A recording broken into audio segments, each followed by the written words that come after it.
The phone rang, shrill and insistent, cutting through the quiet of my small Portland apartment. It was December 15th, and a thin layer of frost clung to the window panes, mirroring the chill that had settled in my heart. "Mom," Chelsea's voice chirped, a little too brightly. "Jake and I were wondering if you could do us a huge favor." I braced myself. Favors from Chelsea usually came with a price, a subtle erosion of my time and energy. "We're headed to Cabo for Christmas," she continued, her voice echoing with a carefree lilt I hadn't heard in years. "And we were hoping you could watch Max." Max, their pampered golden retriever, was more like a furry grandchild to me than a dog. "Of course, sweetie," I replied, trying to keep the disappointment from my voice. "I love spending time with Max." "Oh, you're a lifesaver," Chelsea exclaimed, relief palpable in her tone. "It's just, the kennel is so expensive, and you know how Max gets anxious around other dogs." I also knew that leaving Max with me meant saving them a hefty sum they could spend on margaritas by the beach. "It's no problem at all," I said, pushing down the familiar pang of loneliness. "When are you leaving?" "Tomorrow morning," she replied, a hint of urgency creeping into her voice. "We booked a last-minute flight. Could you come over tonight, and we'll hand over Max and the keys?" "Tonight," I repeated, glancing at the stack of Christmas cards I hadn't even started addressing. "I suppose so." "What time?" "Around 7, she suggested. "We'll order pizza. It'll be fun." Fun for whom, I wondered. For me. It would be another evening of playing third wheel to their perfect little coupledom. Another reminder of the gaping hole in my own life. "Sounds good," I said, forcing a cheerful tone. "See you then." After we hung up, I sat by the window, watching the gray sky darken. Christmas was my favorite time of year, a time for family and togetherness. Yet, here I was, facing another holiday season alone. My husband, John, had passed away 5 years ago, and since then, the holidays had felt increasingly hollow. Chelsea and Jake, consumed by their own busy lives, rarely made time for me. Birthdays were forgotten, phone calls were infrequent, and holidays were treated as an inconvenience, a disruption to their carefully curated routines. I sighed, the weight of years of unspoken disappointment settling on my chest. I had always put Chelsea first, sacrificing my own needs and desires to ensure her happiness. I had worked tirelessly to provide for her, to give her the life I never had. And now, here I was, relegated to the role of dog-sitter, an afterthought in their grand Christmas plans. A flicker of resentment, unfamiliar and sharp, sparked within me. It was a small thing, watching their dog, but it symbolized so much more. It was a symbol of my invisibility in their lives, of my diminishing importance. As I got ready to leave for Chelsea and Jake's house, I caught my reflection in the mirror. My face, usually bright and animated, looked tired and drawn. But behind the weariness, I noticed something else, a glint of steely resolve. I may be invisible to them, I thought, but I am not powerless. Their house, a sleek, modern structure in a gated community, was a stark contrast to my cozy, slightly cluttered apartment. Inside, the air was thick with the aroma of pepperoni pizza and the faint scent of Chelsea's expensive perfume. "Mom, you're a lifesaver," Chelsea greeted me, handing me a glass of wine. We really appreciate you doing this. Jake echoed her sentiments, his eyes already glued to the football game on the TV. As they gave me the rundown of Max's routine, a plan began to form in my mind, a quiet rebellion against their casual disregard.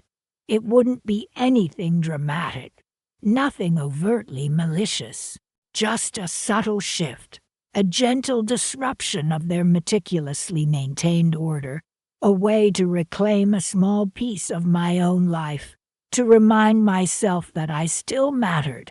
So I said, taking a sip of wine, my eyes scanning their pristine living room, anything else I should know? The question hung in the air, a subtle challenge masked as innocent curiosity. Chelsea, oblivious to the shift in my demeanor, simply smiled and shook her head. Nope, that's it. Just enjoy the peace and quiet. Little did she know, the peace and quiet was about to be disrupted. My quiet rebellion was about to begin.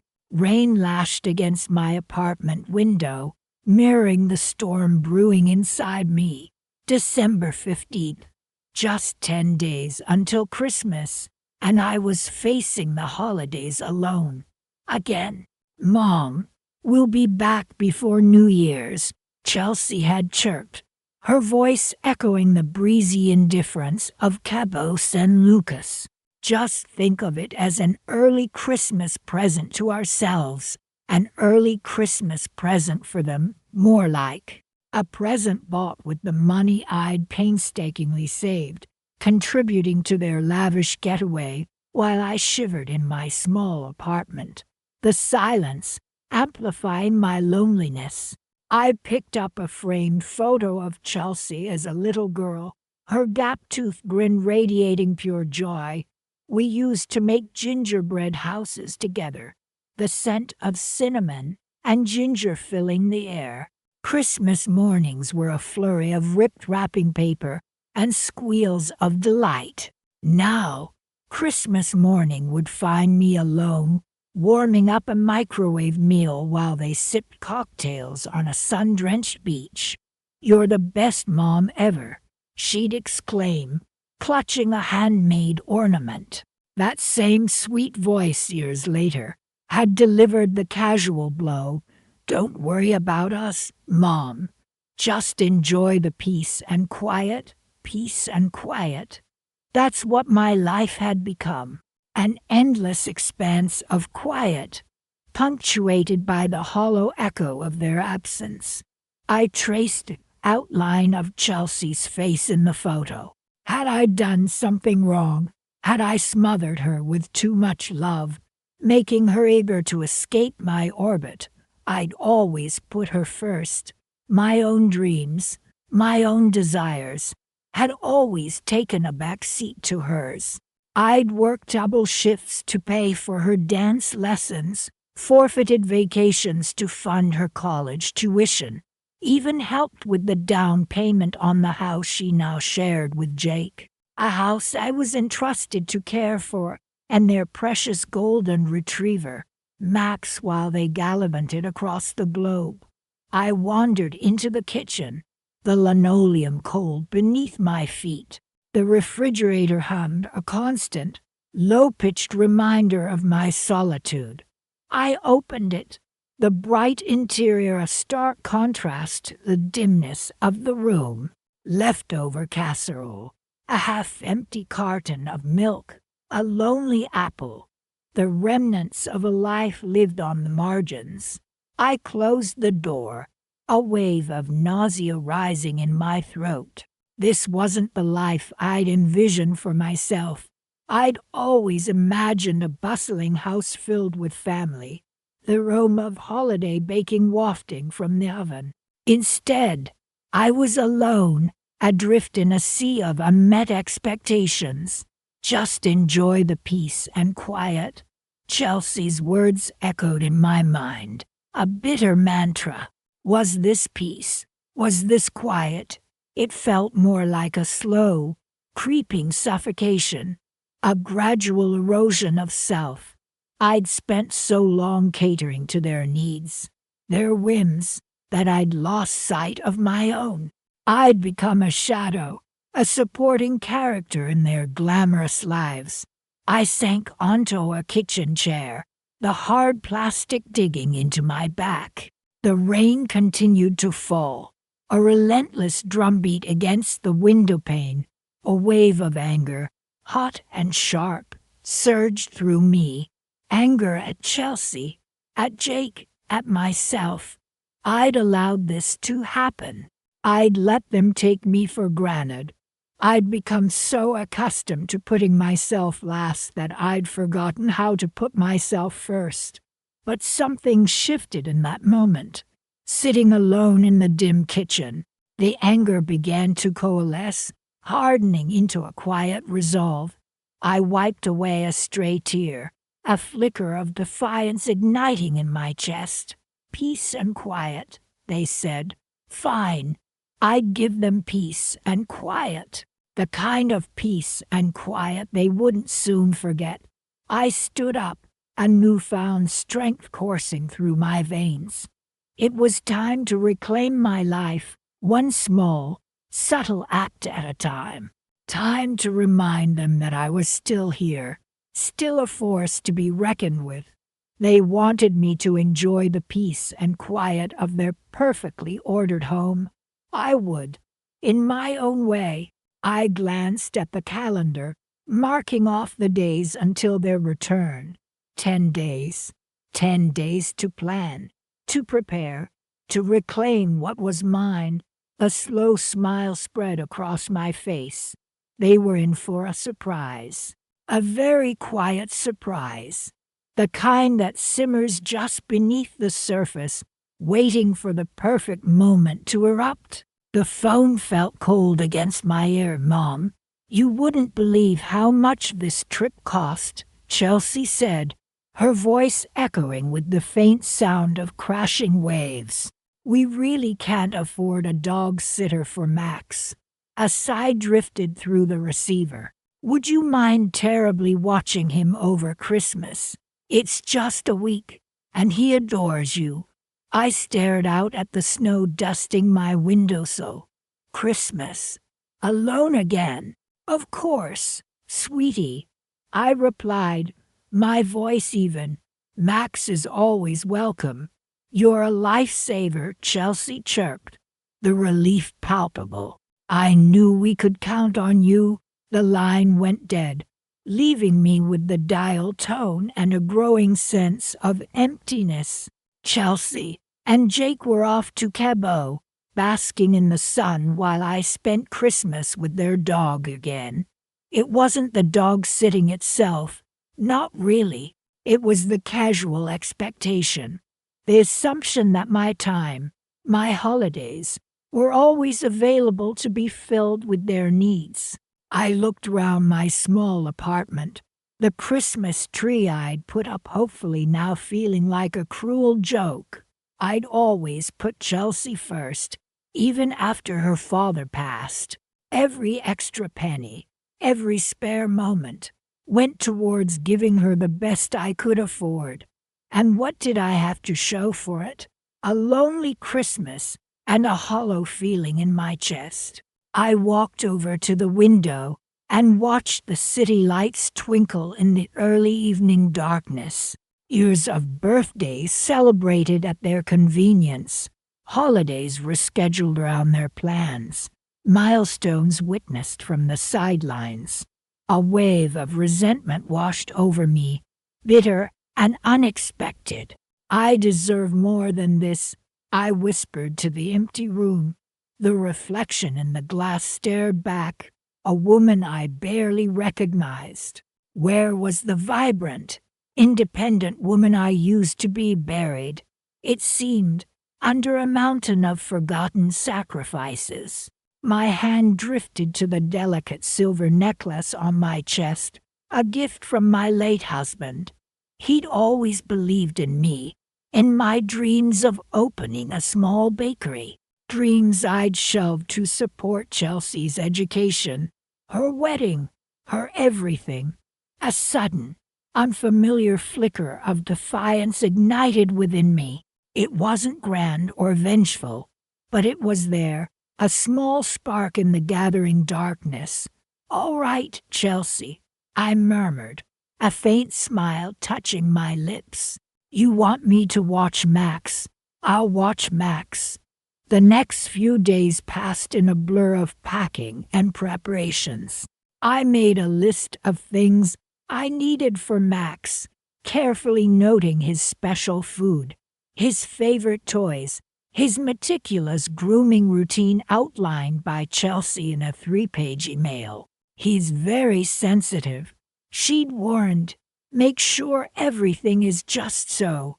I'd assured her it would be, and it would be, just not in the way she expected.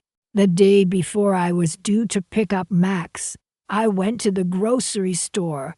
I bought all the items on Chelsea's list, then added a few of my own: a bag of brightly colored sprinkles, a can of edible glitter, a tube of red food coloring. A mischievous glint entered my eye as I placed them in the cart. "Don't worry, Max," I muttered, a playful smile gracing my lips. "This is going to be a Christmas we'll both remember." Back home, I started baking, not the delicate pastries I'd once dreamed of creating, but something far simpler, far more festive. Dog biscuits, shaped like bones and stars, liberally decorated with sprinkles, glitter, and a touch of red food coloring. Just a little Christmas cheer. I hummed, imagining Chelsea's horrified expression when she saw Max's sparkly, red-tinged fur. It was a small act, petty perhaps, but it filled me with a sense of perverse satisfaction. The next morning, I drove to Chelsea's pristine, minimalist house. She'd given me specific instructions on the alarm code, the key location, the temperature settings. "Everything has its place, Mom," she'd reminded me. "Please don't move anything." I nodded dutifully, already envisioning the subtle disruptions I planned to introduce. As I stepped inside, I took a deep breath. The house was immaculate, almost sterile. Everything was perfectly ranged, perfectly ordered. Too perfect. I released Max from his crate, greeted him warmly, and then, while he happily explored the living room, I got to work. I placed the brightly colored dog biscuits in a prominent spot on the kitchen counter, next to Chelsea's meticulously organized spice rack. I replaced the stark white hand soap in the guest bathroom with a brightly colored, glittery version. I swapped the neutral throw pillows on the sofa with vibrant, patterned ones I'd brought from my own apartment.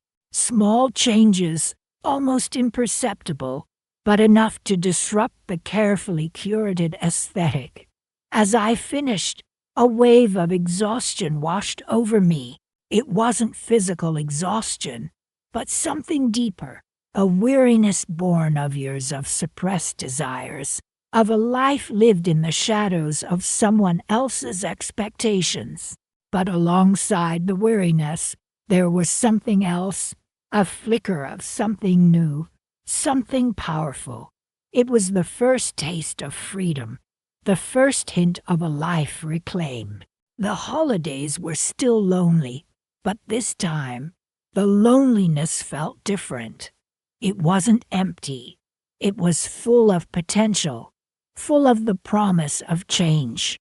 And as I watched Max happily munching on a glitter-covered dog biscuit, I knew this was just the beginning.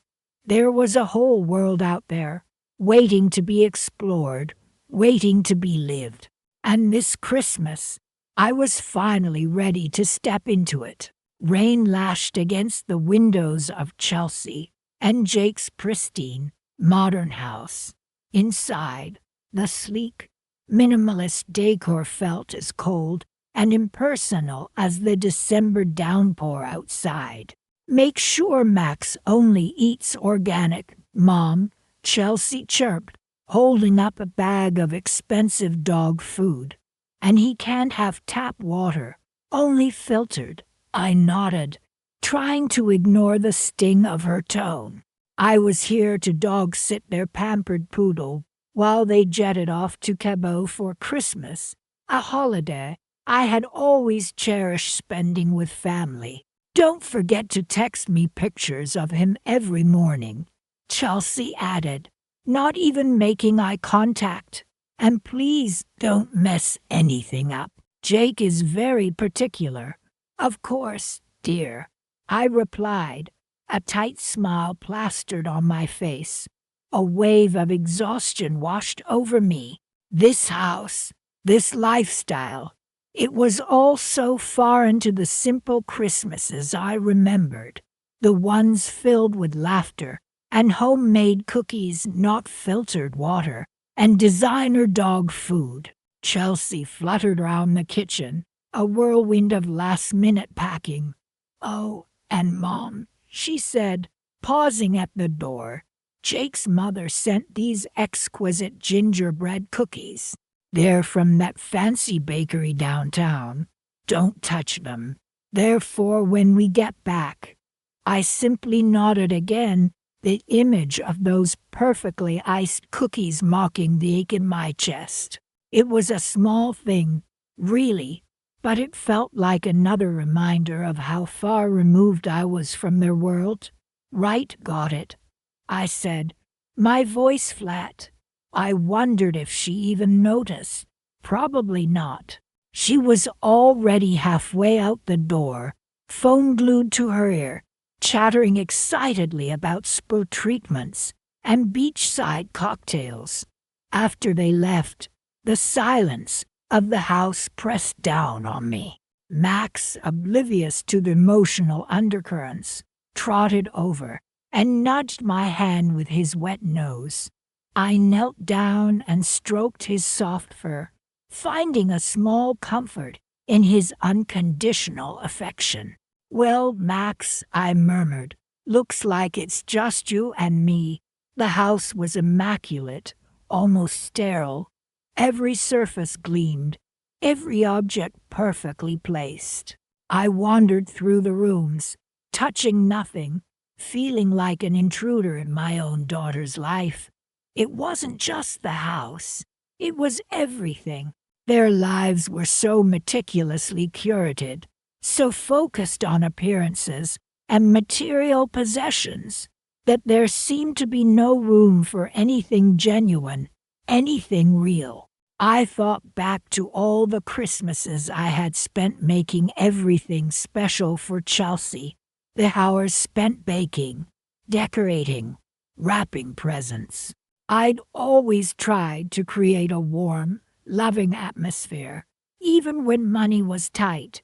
Now, here I was, alone in her opulent, empty house, reduced to a dog sitter. The realization hit me with a dull ache. I had poured my life into my daughter, sacrificing my own dreams and desires to give her everything she wanted. And what had I gotten in return? A fleeting visit, a list of instructions, and a reminder not to touch the gingerbread cookies. The irony wasn't lost on me. I had spent years trying to make Christmas magical for her, and now, on Christmas Eve, I was utterly alone. I sat on the edge of their perfectly made bed, staring out at the relentless rain. A strange calm settled over me, a quiet resolve. I didn't know what I was going to do yet, but I knew I couldn't just sit here and wallow. I deserved more than this. I deserved to feel valued, appreciated, loved. The thought of those gingerbread cookies, sitting untouched in their pristine box, sparked a flicker of an idea. A small, almost imperceptible smile played on my lips. Perhaps this Christmas wouldn't be so lonely after all. Perhaps, just perhaps, I could find a way to reclaim a little piece of the holiday a little piece of myself. I glanced at Max, curled up at the foot of the bed. He looked up at me, his big brown eyes full of trust. "Don't worry, Max," I whispered. "We'll make our own kind of Christmas magic." The rain continued to fall, but inside, something had shifted. The coldness of the house seemed a little less oppressive, the silence a little less deafening. I stood up, a newfound sense of purpose filling me. It was time to stop being a ghost in my own daughter's life. It was time to make myself seen. I walked into the kitchen, the gleaming stainless steel appliances reflecting my determined face. I opened the fridge, filled with gourmet cheeses, exotic fruits, and organic everything. My eyes landed on a bottle of champagne chilling in the back. "Perfect," I murmured, a mischievous glint in my eye. I pulled out the bottle, along with 2 crystal flutes. Then I retrieved the forbidden gingerbread cookies from their hiding place. The aroma of warm spices filled the air, a stark contrast to the sterile scent of the house. I arranged the cookies on a silver platter, poured myself a glass of champagne, and sat down at the pristine white dining table. Max watched me with curious eyes, his tail wagging tentatively. "Cheers, Max," I said, raising my glass to new traditions. The champagne bubbles tickled my nose, a welcome sensation. I took a bite of a gingerbread cookie, savoring the sweet, spicy flavor. It was a small act of defiance, a tiny rebellion against the carefully constructed facade of Chelsea and Jake's perfect life, but it was a start, and somehow I knew it wouldn't be the last. The rain continued to fall outside, but inside, the atmosphere had changed. The house still felt cold, but there was a warmth spreading through me, a warmth that had nothing to do with central heating and everything to do with reclaiming my own sense of self. I had a feeling this Christmas, despite everything, was going to be quite interesting. The front door clicked shut, leaving an echoing silence in Chelsea and Jake's pristine, minimalist home. "Bye, Mom, have fun with Coco," Chelsea chirped, her voice already fading as she hurried down the steps. Jake, trailing behind with their suitcases, offered a perfunctory wave. I watched from the doorway as they loaded their car, the crisp December air carrying their excited chatter about Cabo and Christmas cocktails on the beach. Not a word about me spending Christmas alone, dog sitting their pampered poodle. "Drive safe," I called out, a lump forming in my throat. Chelsea flashed a quick smile, her gaze already fixed on the escape ahead. They were gone. The silence that descended felt heavy, amplifying the hollowness that had been growing inside me. I closed the door, the smooth, cool metal of the handle a stark contrast to the turmoil brewing within me. Coco, oblivious to the emotional undercurrents, trotted over, her tail wagging expectantly. "Walkies, Coco?" I asked, my voice a little shaky. The crisp air helped to clear my head as we strolled through the quiet, manicured streets of their neighborhood. Each perfectly decorated house seemed to mock my solitary Christmas Eve morning. I had always poured my heart into making Christmas special for Chelsea, crafting magical memories year after year. And now, here I was, relegated to the role of dog-sitter while she jetted off to sun-drenched beaches. Back at the house, the emptiness seemed to press in on me. I wandered through the sterile, almost museum-like rooms. Everything was perfectly ranged, not a cushion out of place. Not a speck of dust to be found. Chelsea had always been meticulous, bordering on obsessive, about order and cleanliness. It was a trait I had initially admired, a sign of her discipline and ambition. But now, in the stark light of her casual dismissal of my Christmas plans, it felt suffocating.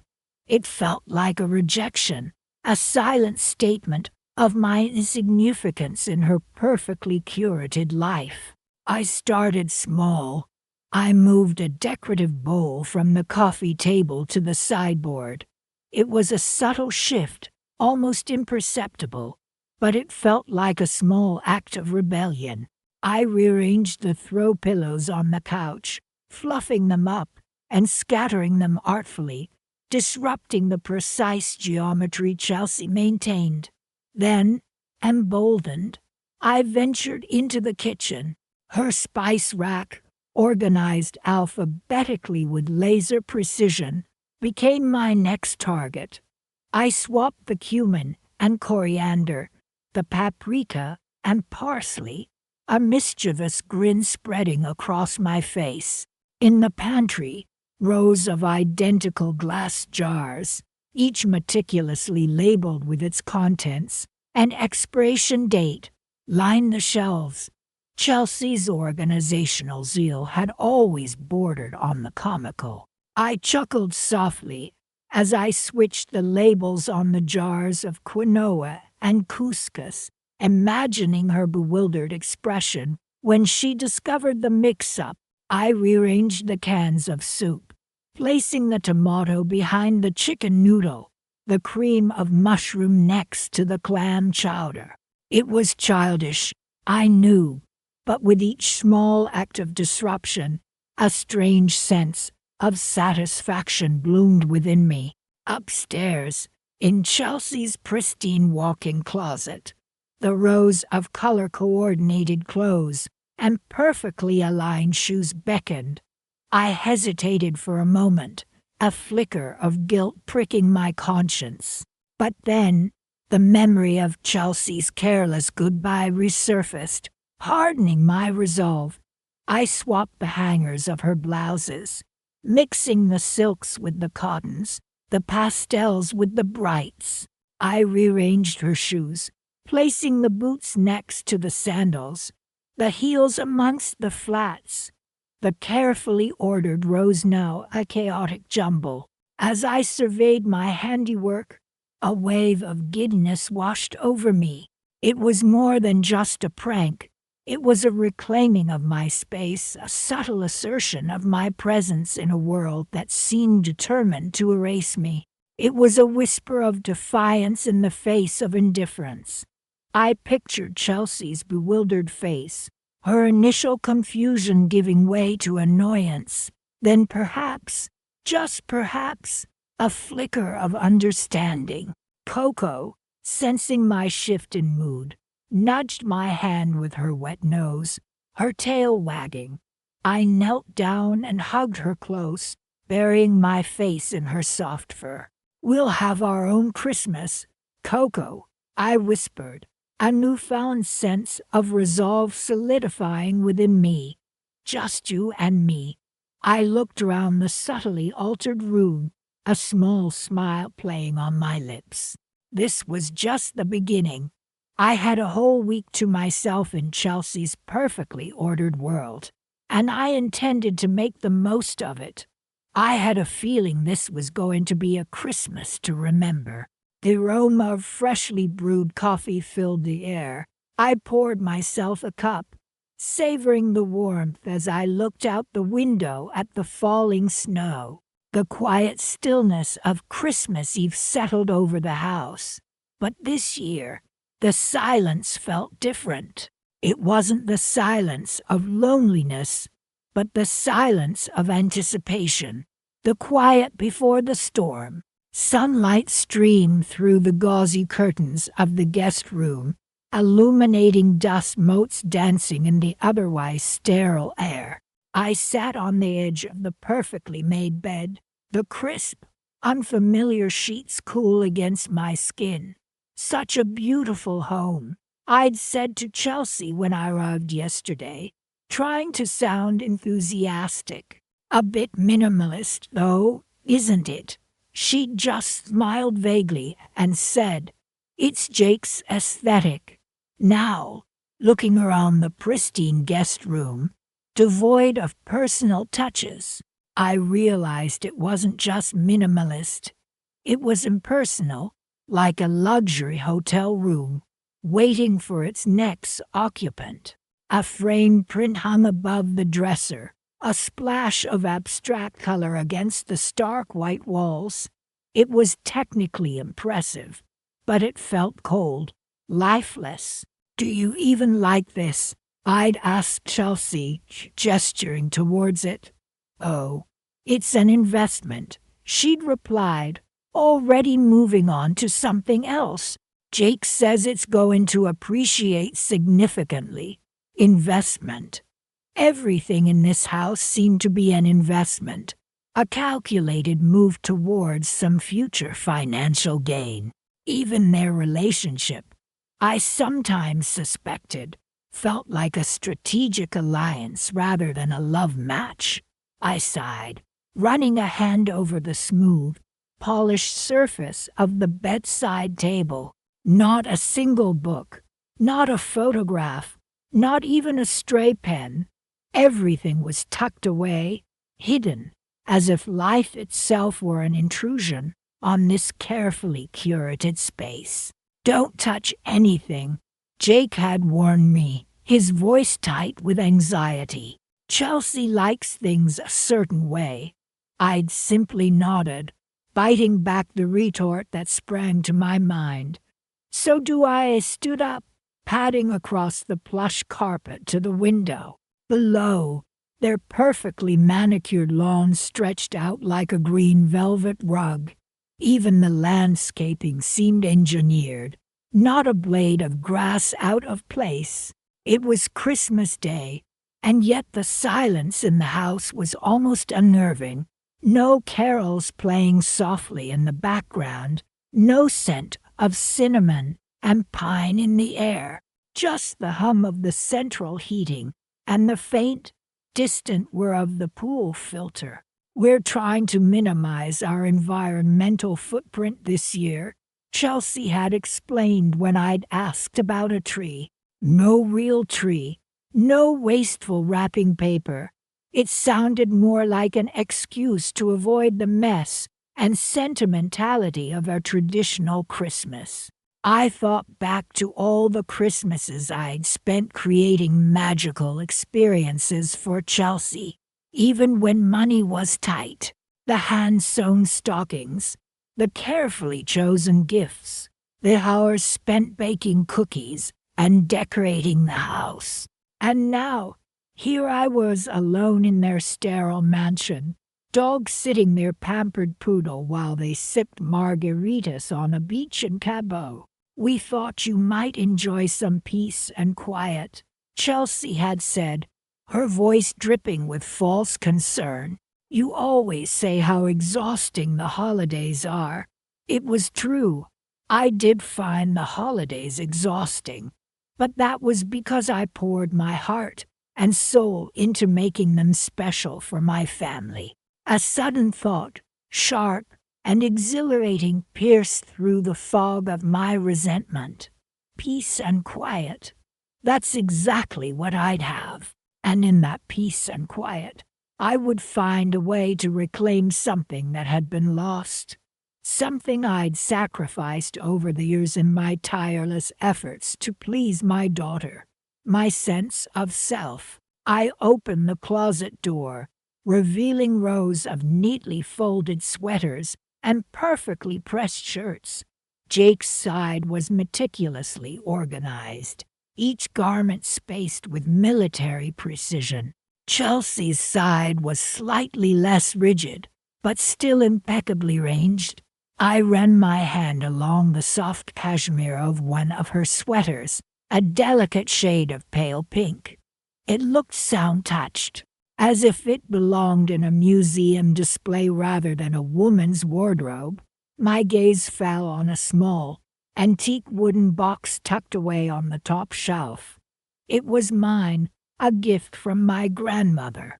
I recognized the intricate carvings on the lid, the faded rose pattern. I hadn't seen it in years.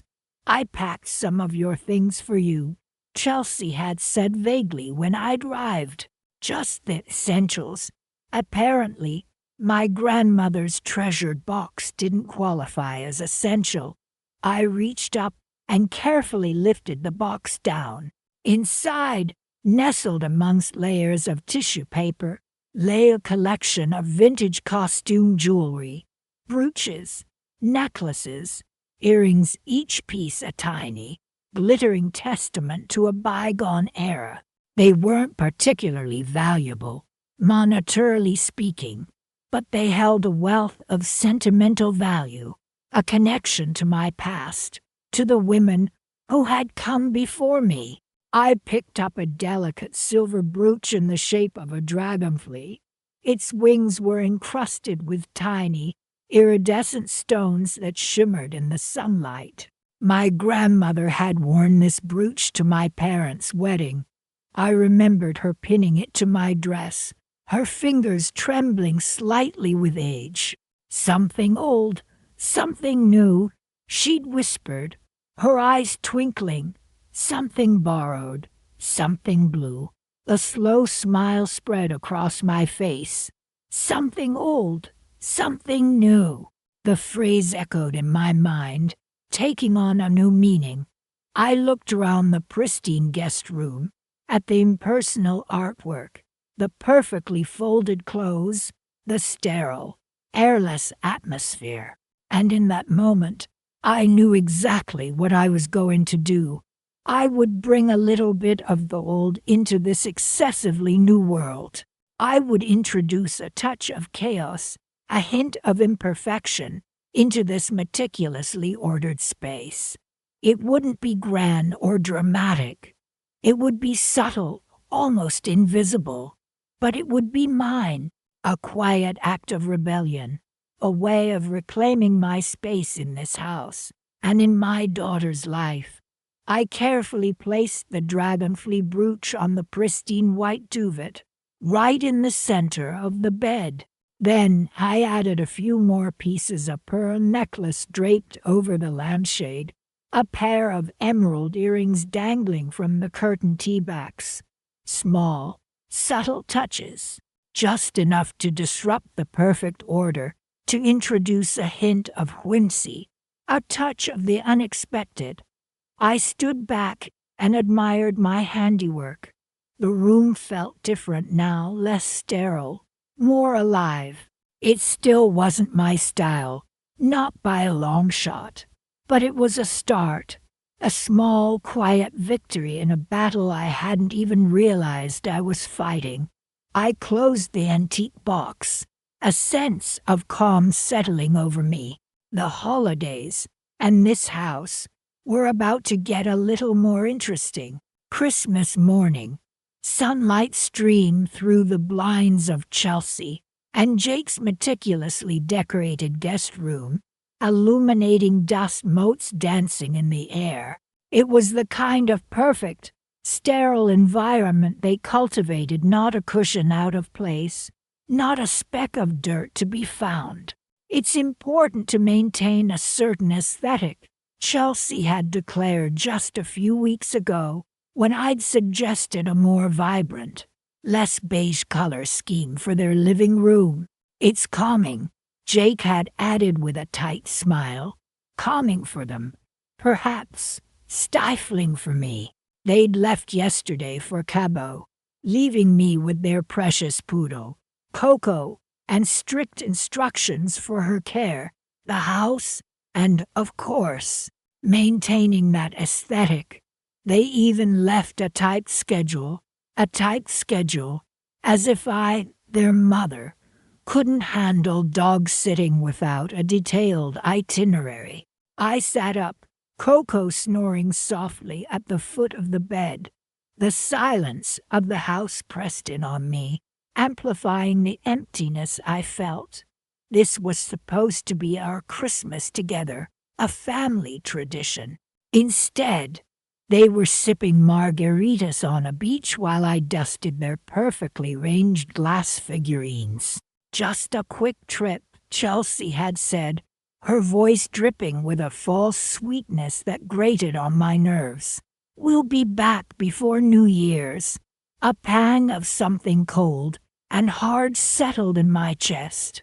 Before New Year's, not for Christmas. I swung my legs out of bed, a small, rebellious smile playing on my lips. Time for Coco's morning walk, and then, perhaps, a little redecorating. The walk with Coco was refreshing. The crisp winter air filled my lungs, and Coco's playful antics chasing squirrels brought a genuine smile to my face. It was a stark contrast to the rigid atmosphere of Chelsea and Jake's house. As I walked back, a plan began to form in my mind, small and subtle, but enough to disrupt their carefully curated world. Just a little readjustment. Back inside, I started small. I swapped the perfectly aligned throw pillows on the living room sofa, placing the patterned ones against the solid ones, creating a clash they would surely abhor. I moved the glass figurines from the mantelpiece, arranging them in a haphazard cluster. A tiny thrill ran through me with each small act of defiance. "Much better," I murmured to Coco, who tilted her head, her brown eyes watching me intently. Next, I tackled the kitchen. Their spice rack, alphabetized with meticulous precision, became a jumbled mess. The gleaming stainless steel appliances, usually fingerprint-free, now bore the smudges of my hands. "They can wipe them down," I muttered, a flicker of amusement in my eyes. I replaced their matching white hand towels with a brightly colored set I'd brought from home. They were embroidered with cheerful sunflowers, a stark contrast to the minimalist decor. I moved on to the guest room, replacing the stark white duvet cover with a warm, floral one. Their bedside lamps, identical and sleek, were swapped with mismatched vintage ones I'd found in the attic. "A little personality never hurt anyone," I said aloud, feeling a sense of liberation with each change. I even replaced the framed print of a stark, modern cityscape with a charming landscape painting I had done years ago. It depicted a sun-drenched field of wildflowers, a burst of color in their muted world. The house, once a testament to their obsessive order, now felt lived in. It felt like a home, not a showroom. And for the first time since arriving, I felt a sense of peace settle over me. It wasn't grand, it wasn't flashy, but it was mine. This small act of rebellion, this quiet assertion of my presence in their space, filled me with a sense of satisfaction that had been missing for far too long. I spent the rest of the day enjoying the quiet chaos I had created. I baked cookies, filling the house with the warm scent of cinnamon and sugar, a stark contrast to their usual scent of sterile cleanliness. I played Christmas music, the cheerful melodies echoing through the rooms. I even left a few cookie crumbs on the counter, a blatant disregard for their no eating in the living room rule. As evening approached, I sat by the fireplace, Coco curled up at my feet. I looked around the room, taking in the subtle changes I'd made. It wasn't a dramatic transformation, but it was enough to remind me that I was still here, that I still mattered, and enough, I hoped, to make Chelsea and Jake realize that their perfect world could be disrupted, just a little, by the woman they had left behind. The house, their carefully constructed sanctuary, now held a secret only I knew, and that in itself was a kind of Christmas gift, a gift to myself. The phone rang, jarring me from my thoughts. It was Chelsea. "Just checking in, Mom," she said, her voice bright and cheerful. "How's everything going?" I smiled, a slow, deliberate smile. "Everything," I said, my voice calm and steady, "is just perfect." The key was still under the ceramic gnome where Chelsea said it would be. "Make yourself at home, Mom," she trilled over the phone from Cabot, the sound of crashing waves a stark counterpoint to the silence of their empty house. "Make myself at home, right." After they'd left me alone on Christmas Day, jetting off for sun-drenched beaches while I warmed a TV dinner in my quiet apartment, I unlocked the door and stepped into the sterile perfection of their meticulously curated home. It always felt more like a showroom than a place where people actually lived. Their dog, Coco, greeted me with enthusiastic tail wags, a welcome burst of genuine warmth. "Hello, darling," I cooed, kneeling to bury my face in her soft fur. "Did you miss me?" She licked my cheek in response, and I knew she had. I spent the next few days following Chelsea's absurdly detailed instructions for Coco's Care organic, free-range chicken breast cut into precise cubes, filtered water at room temperature, exactly 15 minutes of fetch in the backyard. It was exhausting, and it made the quiet rebellion brewing inside me simmer even hotter. It started subtly. I moved a decorative pillow from the pristine white sofa to the armchair. I replaced the perfectly ranged stack of art books on the coffee table with a well-worn copy of my favorite novel. Then, emboldened, I rearranged the framed photos on the mantelpiece, putting my own picture with Chelsea, taken when she was a giggling 5-year-old, front and center. I replaced their minimalist, abstract art with a vibrant landscape painting I'd done years ago, one Chelsea had always loved as a child. The kitchen became my next canvas. Their gleaming stainless steel appliances and spotless countertops were a testament to their obsession with order. I baked a batch of my famous chocolate chip cookies, the kind Chelsea used to devour by the dozen, and left them cooling on a wire rack, the sweet aroma permeating the air. I replaced their sleek, modern teacups with my mismatched collection, each one a souvenir from a different trip, each one holding a memory. Finally, I tackled the master bedroom, a sanctuary of beige and white. I replaced their crisp, white duvet cover with a patchwork quilt I'd made, bursting with color and warmth.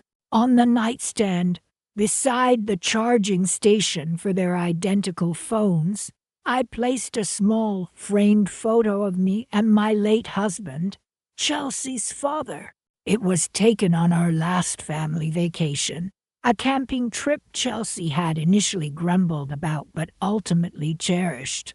By the time they were due back, the house felt different. It still held the echoes of Chelsea and Jake's carefully constructed world, but now, woven through it, were threads of my own life, my own memories, my own love. The sound of a car pulling into the driveway sent a ripple of nervous excitement through me. Coco barked, and I opened the door just as Chelsea and Jake were stepping out of their taxi, their faces tanned and glowing. "Mom," Chelsea exclaimed, rushing towards me for a hug. "It's so good to see you. You too, sweetheart," I replied, trying to keep my voice even. Jake followed, pulling their suitcases. "Thanks for taking care of Coco," he said, his eyes scanning the house. Chelsea stepped inside, her gaze sweeping across the living room.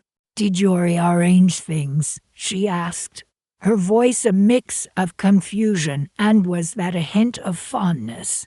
"Just a little," I said, my heart pounding. She walked over to the mantelpiece, her fingers tracing the frame of the childhood photo. "I haven't seen this in ages," she murmured. Then she looked at the painting on the wall, a slow smile spreading across her face. "You brought your landscape painting." Jake, meanwhile, had wandered into the kitchen. "Chocolate chip cookies?" he asked, his voice tinged with surprise. He picked one up and took a bite. "These are amazing." They both seemed disarmed. The pristine order of their home had been disrupted, yet they weren't angry. They seemed almost nostalgic. As they explored the house, discovering the other small changes I'd made, a subtle shift occurred. The invisible wall that had seemed to exist between us, the one built of unspoken resentments and unmet expectations, began to crumble. Later that evening, as we sat around the kitchen table, sipping tea from my mismatched cups, Chelsea looked at me, her eyes filled with a warmth I hadn't seen in a long time. "Thank you, Mom," she said softly, "for everything." And in that moment, I knew I had reclaimed something precious. Not just my place in their home, but my place in their hearts. The house, their perfect, sterile house, was finally starting to feel like a home again. My home, too.